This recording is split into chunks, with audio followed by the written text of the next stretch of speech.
My name is Jody Meacher.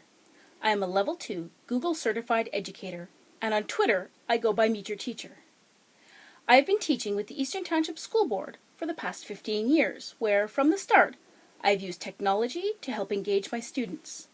I've lived through many models: the computer lab, the single desktop in the classroom, one-to-one laptops, teaching online to students halfway around the world, and one-to-one iPads.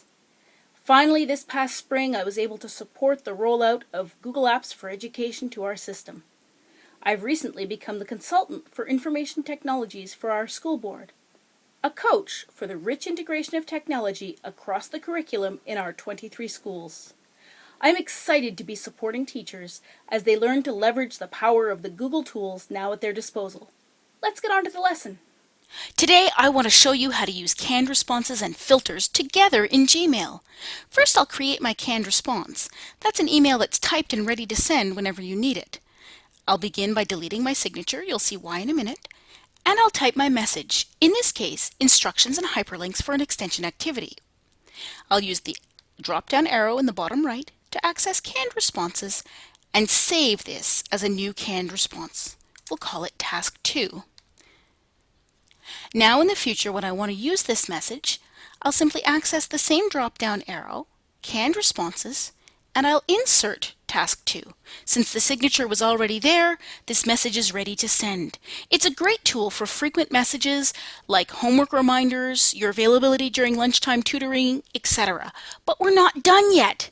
We can use filters to send this message automatically on demand so that you can be free to work with small groups and individuals while the students who need these next steps remain productive.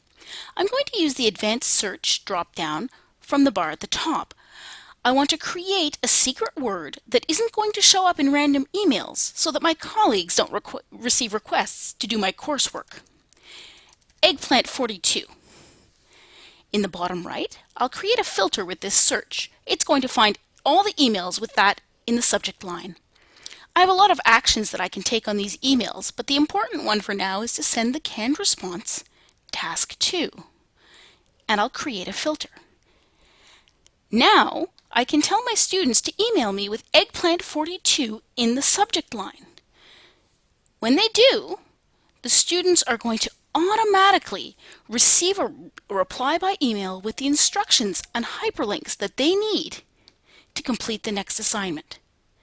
This allows them to maximize their time while you continue working with others. Canned responses and email filters. Why don't you give them a try?